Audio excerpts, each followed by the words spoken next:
Hey guys, welcome to Scream School Part 5. This one is going to focus on one thing. I'm going to go over the differences between false chord screaming and fry register screaming. Why am I wearing a hat? Because I want to. So everyone's pretty confused on what the difference is between the fry technique and the false chord technique of screaming. Vocal frying is a technique that a lot of artists out there do today, and a lot of people don't realize it.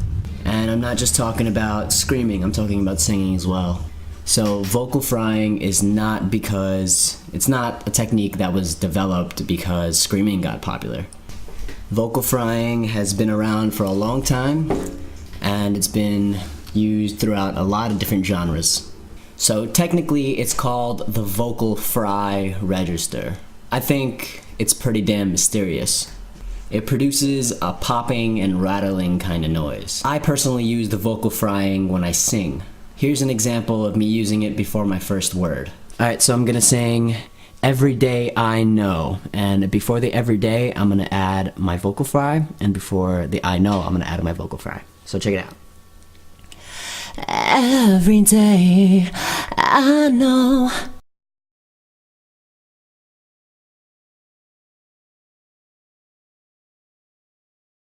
Every day I know. You probably have no idea what you just heard, so here's a more popular artist doing it. Here's Britney Spears doing it. Did it again. I made you believe we're more than just friends. Oh baby, that is just so typically me. Oh baby, you see my problem is this. I'm dreaming away. It kind of sounds like a bubbling low noise before you bring it into a note. So I'm gonna sing you really quickly the word I, frying, right before I go in. So, I.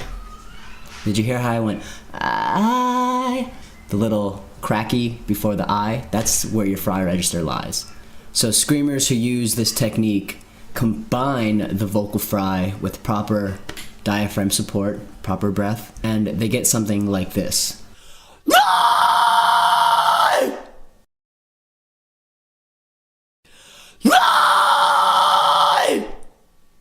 I personally don't like using the vocal fry technique, the vocal fry register, just because I prefer the false chord technique instead.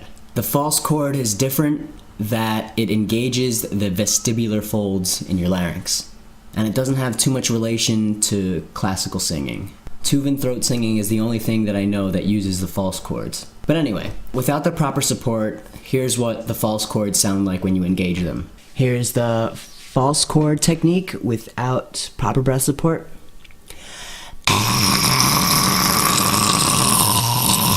Again, it sounds retarded. Here's what the false chord technique sounds like when you have the right support and pressure coming up.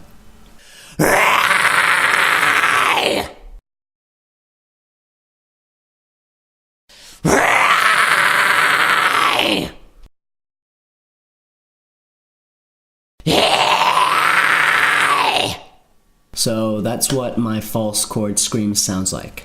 Now I want you to go back and watch that again. You have to be able to hear the difference and feel the difference and know the difference. And you need to know the difference so you can apply it. Fry screaming is harsh, but false chord screaming sounds more brutal.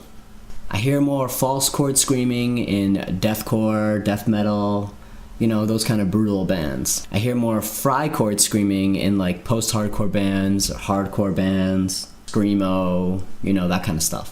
I personally like using the false chord technique because it's the first technique that I learned how to do back in '05. You'll hear me use the false chord technique all over my original material. Over time, I learned more techniques, and I tried different things that I could do with these new techniques.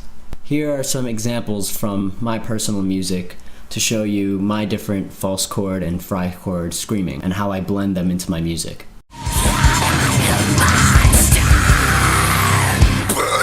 You do. Rise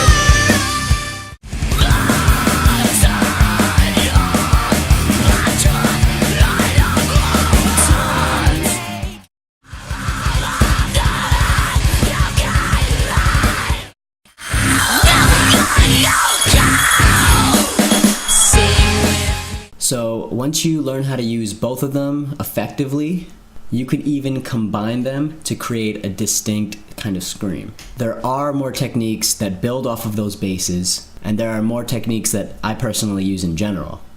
However, you're gonna have to go pick up my DVD to go learn about those techniques. Wink, wink. Speaking of my DVD, it's entitled Dreaming of Screaming. Part 6, Scream School Part 6 is going to show some clips of it and stuff. Set to release sometime in May, so please go pick that up if you are willing to learn more about screaming. Okay, so that's pretty much it. You know what to do. Go there to download this little talk lesson thing. www.etiennesin.com/screamschool.